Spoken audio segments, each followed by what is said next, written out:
प्रवचन समाप्त हुआ, शाम को सब घर गए। पत्नी ने पूछा, क्यों जी, आज प्रवचन कैसा रहा?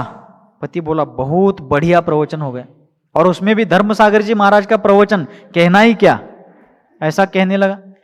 तो फिर क्या विचार है, दान का महात्म्य कुछ समझ में आया क्या? नहीं। बोला, मैंने आज तक कभी प्रवचन सुना तो था नहीं, लेकिन आज के जैसा प्रवचन कभी सुनने को भी नहीं मिलेगा, ऐसा प्रवचन रहा। मुझे दान के बारे में बहुत आदर निर्माण हो गया। पत्नी को विश्वास निर्माण हो गया। पत्नी सोचने लगी, अब शायद ये आगे से दान करने लगेंगे। तो पत्नी ने पति को पूछा, फिर क्या विचार है दान के बारे में?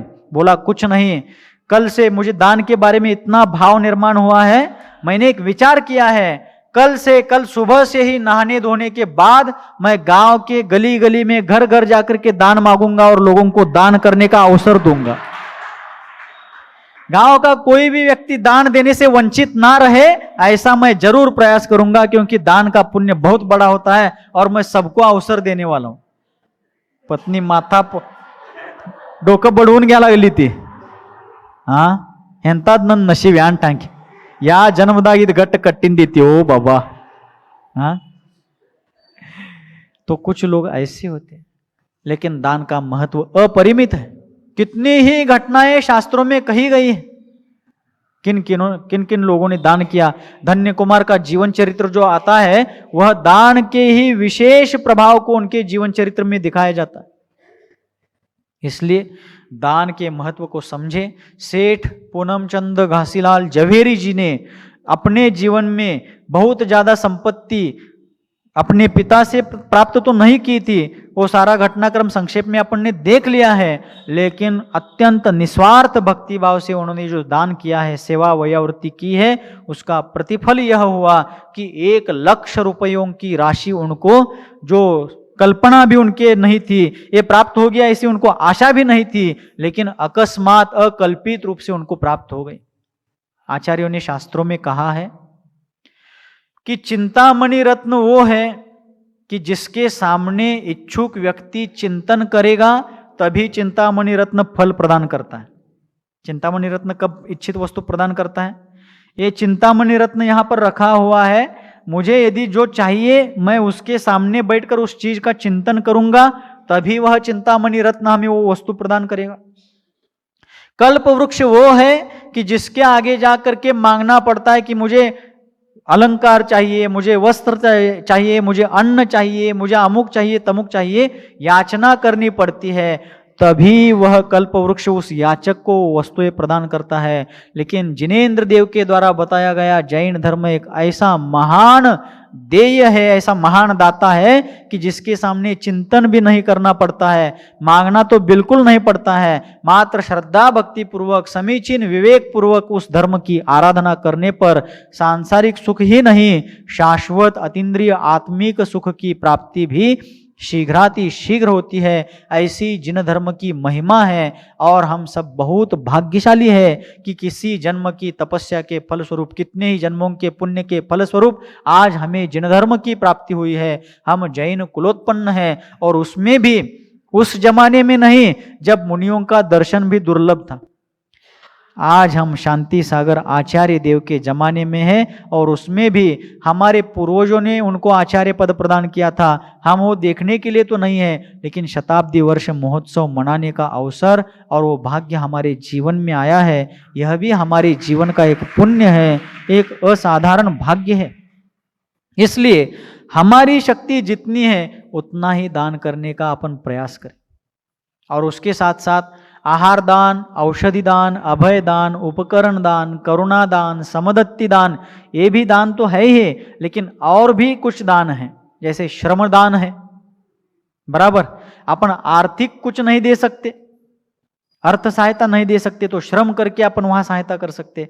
समय दान है, किसी के पास जाकर के किसी कार्य में अपना समय देना, अपने जीवन का काल उस कार्य के लिए अर्पित करना, यह समय दान है। और मराठी के विचारकों ने, मराठी साहित्यकारों ने एक बहुत सुंदर एक बात, एक कहावत, मराठी में उस कहावत को म्हण कहते, म्हण, म्हणी, वाक्प्रचाराच्या म्हणी है ना, म्हणी नव्हे म्हणी। तो एक कहावत मराठी में आती है, गुळ नसलं तरी गुळाची वाचा असली पाहिजे। आती है क्या? ये कहावत आती है, सुनी होगी आप लोगों ने। क्या? हम यदि इतने गरीब है कि किसी आए हुए मेहमान को या दीन दुखी व्यक्ति को उठा करके थोड़ा बहुत गुड़ थोड़ा बहुत मीठा गुड़ उनको देने की भी हमारी हैसियत नहीं है, हमारी शक्ति नहीं है, रहने दो, कोई बात नहीं, लेकिन गुड़ जैसी मीठी वाणी से हम उनका दुख तो दूर कर ही सकते हैं। इसलिए वाचा यानी वाणी, गुळ नसलं तरी गुळाची वाचा असली पाहिजे। इसका महात्म्य अपूर्व है, बहुत बड़ा महत्व है इस चीज का, इसलिए दान का महात्म्य समझें।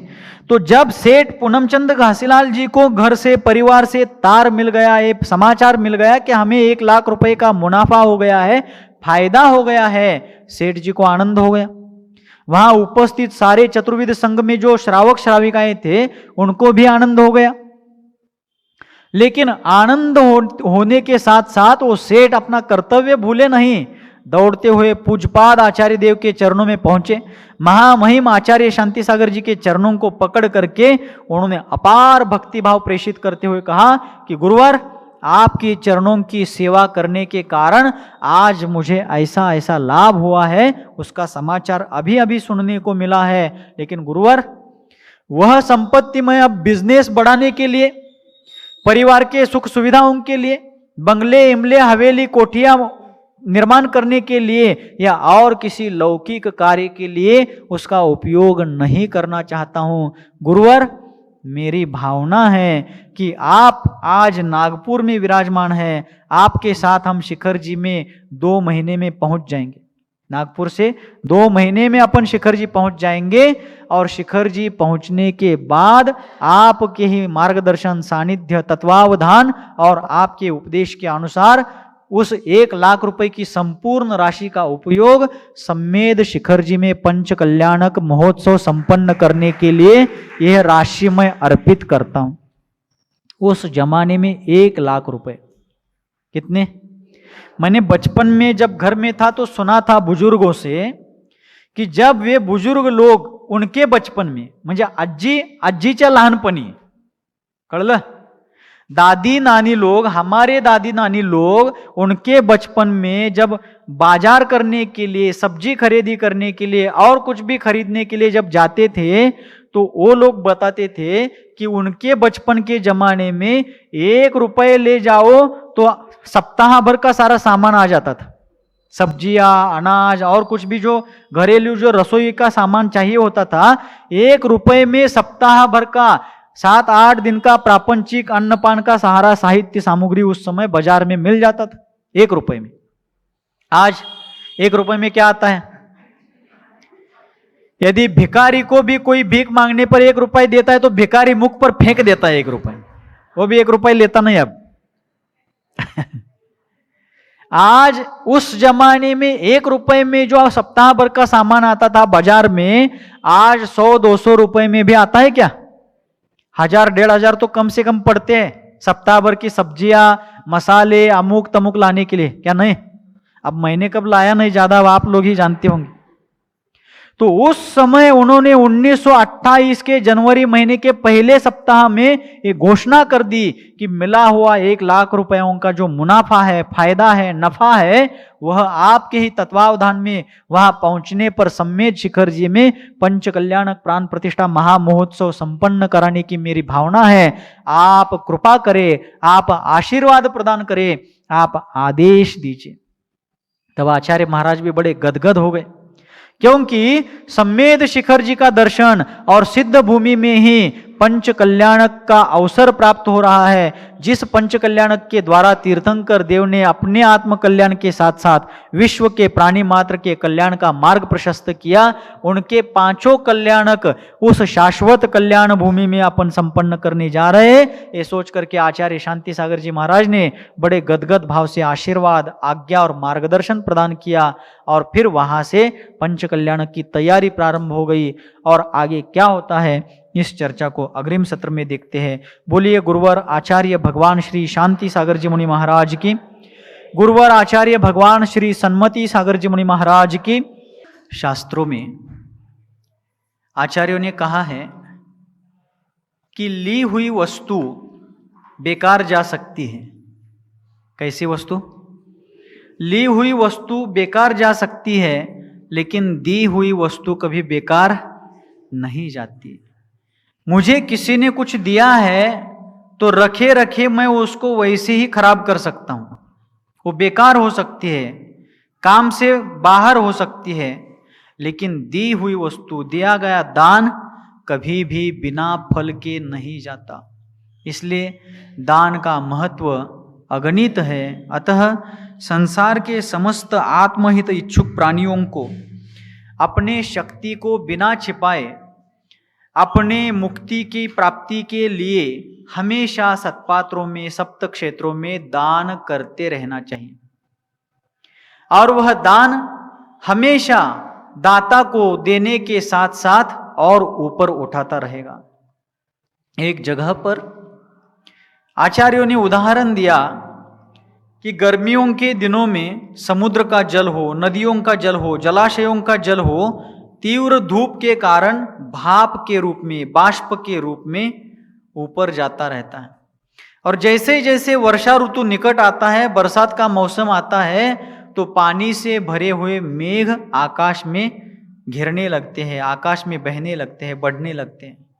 लेकिन जब तक वे मेघ, वे बादल पानी को अपने पास संचित करके रखते हैं, वो भाप अपने पास संग्रह करके रखते हैं, तब तक बादलों का मुख काला होता है। सुन रहे क्या? जब तक वे बादल अपने पास बाष्प के रूप में जल का संग्रह करके रखते हैं, तब तक उनका मुख काला रहता है। और जैसे ही वे अपने पास संग्रह किए गए जल का दान करते हैं, त्याग करते हैं, तो उनका मुख भी उज्जवल हो जाता है। वैसे ही दान देने वाले व्यक्ति का जीवन धीरे धीरे उज्जवलता की ओर बढ़ता है, पवित्रता की ओर बढ़ता है। यह दान का महत्व है। इसलिए चतुर्विध दान को अपने शक्ति के अनुसार हमेशा करते रहना चाहिए। कौन सा 4 प्रकार का दान है? कल बताया था। आहार दान, औषधि दान, अभय दान, और चौथा है उपकरण दान। ज्ञानोपकरण, संयम उपकरण और शौचोपकरण, 3 प्रकार के उपकरणों का सत्पात्रों के लिए दान देना, यह उपकरण दान कहलाता है। जो उपकरण मोक्ष मार्ग की साधना में बहुत उपकारी है, ऐसे उपकरणों का दान करना, यह उपकरण दान कहलाता है। तो ऐसे दान के प्रभाव से अनेक जीवों ने अपने दुर्गति को सद्गति में बदल करके अपने जीवन का उद्धार किया है। तो सेठ पूनमचंद घासीलाल जवेरी जी ने अपने जीवन में प्रारंभिक दशा में बहुत साधारण परिस्थिति से आगे बढ़ते बढ़ते ऐसे महापात्र को महादान देने का ऐसा सुफल प्राप्त कर लिया कि उनको किसी कार्य में 1 लाख रुपए का मुनाफा 1928 में प्राप्त हुआ था। इसकी चर्चा पिछले दिनों अपन कर रहे थे। उसी समय नागपुर से जब संघ विदा ले रहा था चारित्री चक्रवर्ती आचार्य देव, अब नागपुर से शिवपुरी की ओर अर्थात सम्मेद शिखर जी की ओर बढ़ रहे थे। उसी समय वहां नागपुर में व्याख्यान वाचस्पति पंडित देवकी नंदन जी आए थे, जो बहुत बड़े विद्वान थे, जिनके बारे में ऐसा कहा जाता है कि उन्होंने कभी भी हाथ में ग्रंथ लेकर नहीं पढ़ाया। क्या कहा जाता है? कभी भी हाथ में ग्रंथ लेकर, सामने ग्रंथ रखकर उनको पढ़ाना नहीं पड़ा। यानी उनकी विद्वत्ता, उनकी बौद्धिकता इतनी कुशाग्र थी, इतनी श्रेष्ठ थी कि उन्होंने हाथ में या सामने ग्रंथ रख करके कभी नहीं पढ़ाया। ऐसे महान विद्वान, महान ज्ञानी पंडित व्याख्यान वाचस्पति देवकी नंदन जी नागपुर में आए थे। और जब आचार्य महाराज की आज्ञानुसार वे सभा को संबोधित कर रहे थे, सभा को कुछ धार्मिक बात बता रहे थे, और बताते बताते जब उन्होंने आचार्य महाराज के बारे में अपना वक्तव्य किया, तो वो कहने लगे कि हमारे आचार्य देव और उनका सारा संघ अर्थात संपूर्ण विश्व के प्राणी मात्र को सत्यार्थ धर्म के ज्ञान को प्रदान करने वाला और वीतरागता का साक्षात जीवंत प्रैक्टिकल दिखाने वाला यह चलता फिरता विश्वविद्यालय है और आचार्य शांति सागर जी महाराज उस विश्वविद्यालय के कुलगुरु है। ऐसा व्याख्यान करके उन्होंने वहां नागपुर और आसपास के अंचल में आचार्य शांति सागर जी के विराट व्यक्तित्व का बहुत अच्छे तरीके से प्रस्तुतिकरण किया। और ये सारे प्रभावना के वातावरण और ये सारी हवाएं आगे बढ़ते बढ़ते जब आचार्य देव का विहार हुआ, नागपुर से भंडारा चंद्रपुर करते करते आचार्य महाराज राजनांदगांव दुर्ग भिलाई पहुंच गए। छत्तीसगढ़ कहलाता है वो एरिया। आज की तारीख में वो सारा क्षेत्र क्या कहलाता है? छत्तीसगढ़ नाम का भारत का एक राज्य कहलाता है। असल में उस समय वह मध्य प्रदेश का ही एक हिस्सा था। अभी कुछ दशकों के पहले मध्य प्रदेश का विभाजन करके उस मध्य प्रदेश की इस पूर्ववर्ती क्षेत्र को छत्तीसगढ़ के रूप में परिवर्तित कर दिया गया, एक स्वतंत्र राज्य हो गया। लेकिन उस समय वह क्षेत्र मध्य प्रदेश का ही पूर्ववर्ती भाग कहलाता था। और आज भी यदि उस क्षेत्र में अपन जाते हैं तो सघन जंगलों से, सघन वनों से भरा हुआ है। योगायोग से नागपुर से आगे भंडारा, राजनांदगांव, दुर्ग, भिलाई होते हुए रायपुर होते हुए आचार्य शांति सागर जी महाराज का विहार जिस प्रकार हुआ, उसी मार्ग से हम लोग भी शिखर जी गए थे। अर्थात शिखर जी के मार्ग पर भी जिस मार्ग को चुन लिए थे उन्होंने, उसी मार्ग से हम भी गए थे। और एक योगायोग यही रहा कि 1927 के चातुर्मास के बाद आचार्य शांति सागर जी महाराज कुंभोज बाहुबली के चातुर्मास के बाद ही सम्मेर शिखर जी गए थे।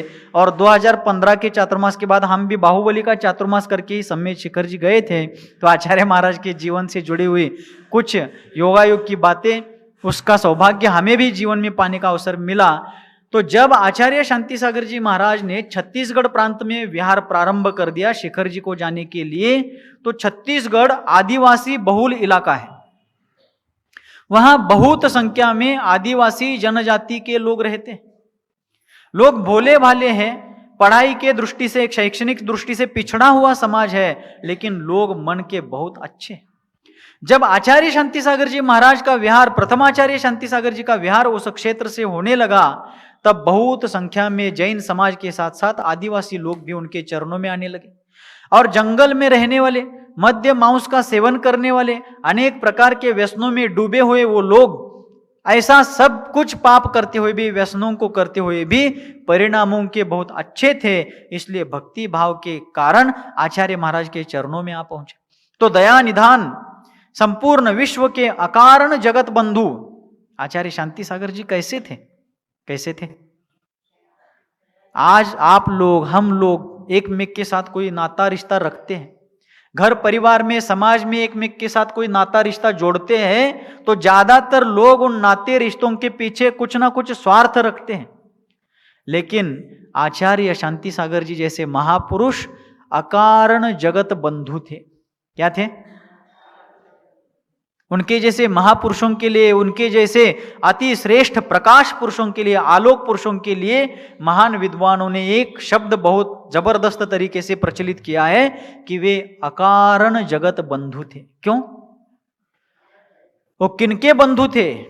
हमारा और आपका, सामान्य लोगों का भाईचारा, बंधुत्व भाव, जिनके साथ कुछ स्वार्थ साधना है, उन्हीं के साथ बंधुत्व हम रखते हैं।